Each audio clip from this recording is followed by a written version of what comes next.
గమనిక: ఆరోగ్య నిపుణులు, అధ్యయనాల ప్రకారం ఈ వివరాలను అందించాం. ఈ కథనం కేవలం మీ అవగాహన కోసమే. అందం, ఆరోగ్యానికి సంబంధించిన ఏ చిన్న సమస్య ఉన్నా వైద్యులను సంప్రదించడమే ఉత్తమ మార్గం. గమనించగలరు: ఆల్ಝైమర్ డిజీజ్, కరోనాలా వ్యాపిస్తున్న మతిమరుపు. కొత్త పరిశోధనలో షాకింగ్ విషయాలు వెల్లడి. అల్జీమర్స్ వ్యాధికి సంబంధించిన షాకింగ్ నిజాలను ఓ అధ్యయనం వెల్లడిస్తోంది. అల్జీమర్స్ వ్యాధి గురించి తాజా అధ్యయనం ఆశ్చర్యకరమైన వాస్తవాలను వెల్లడించింది.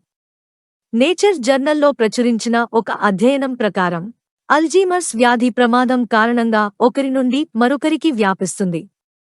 ఇది వైరస్, బ్యాక్టీరియా మాదిరి గాలిలో వ్యాపించదు.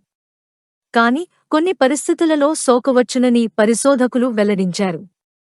పరిశోధన ప్రకారం 1985 మధ్యలోని కొంతమంది రోగులకు అవయవదాతల పిట్యూటరీ గ్రంథి నుండి సేకరించిన హ్యూమన్ గ్రోత్ హార్మోన్ ఇవ్వబడింది. ఆ హార్మోన్ కలుషితమైంది. దీని కారణంగా కొంతమంది రోగులు తరువాత అల్జీమర్స్ వ్యాధిని అభివృద్ధి చేశారు. అధ్యయనం ఏం చెబుతోంది? ఈ అధ్యయనంలో యూనివర్సిటీ కాలేజ్ లండన్కు చెందిన ప్రొఫెసర్ జాన్ కాలింగ్ మాట్లాడుతూ, అల్జీమర్స్ వ్యాధి గాలిలో వ్యాపిస్తుందని మేము చెప్పడం లేదని అన్నారు.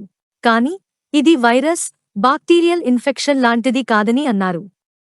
అల్జీమర్స్ బీజం కలిగి ఉన్న మానవ కణజాలం ద్వారా ఇది సంక్రమిస్తుందని చెప్పారు.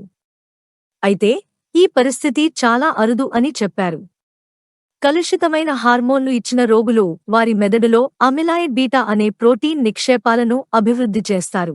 ఇది అల్జీమర్స్ వ్యాధి లక్షణం. అల్జీమర్స్ వ్యాధి అంటే ఏమిటి? ఈ వ్యాధి చిత్తవైకల్యానికి అత్యంత సాధారణ కారణం. ఇది మెదడులో ప్రోటీన్ల అసాధారణంగా చేరడం, ఫలకాలు, చిక్కులు ఏర్పడటానికి దారితీస్తుంది. ఈ వ్యాధి పెరుగుతున్న కొద్దీ వ్యక్తి తన జ్ఞాపకశక్తిని కోల్పోవడం ప్రారంభిస్తాడు. రోజువారీ కార్యకలాపాలలో సమస్యలను ఎదుర్కొంటాడు. అల్జీమర్స్ వ్యాధి యొక్క లక్షణాలు: జ్ఞాపకశక్తి కోల్పోవడం అల్జీమర్స్ వ్యాధికి ప్రధాన లక్షణం. ప్రారంభ సంకేతాలు: ఇటీవలి సంఘటనలు లేదా సంభాషణలను గుర్తుంచుకోవడం కష్టం.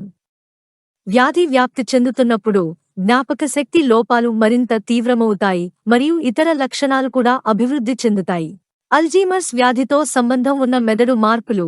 అల్జీమర్స్ చికిత్స.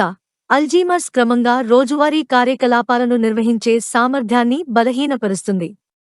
ప్రస్తుతానికి ఈ వ్యాధికి చికిత్స లేదు.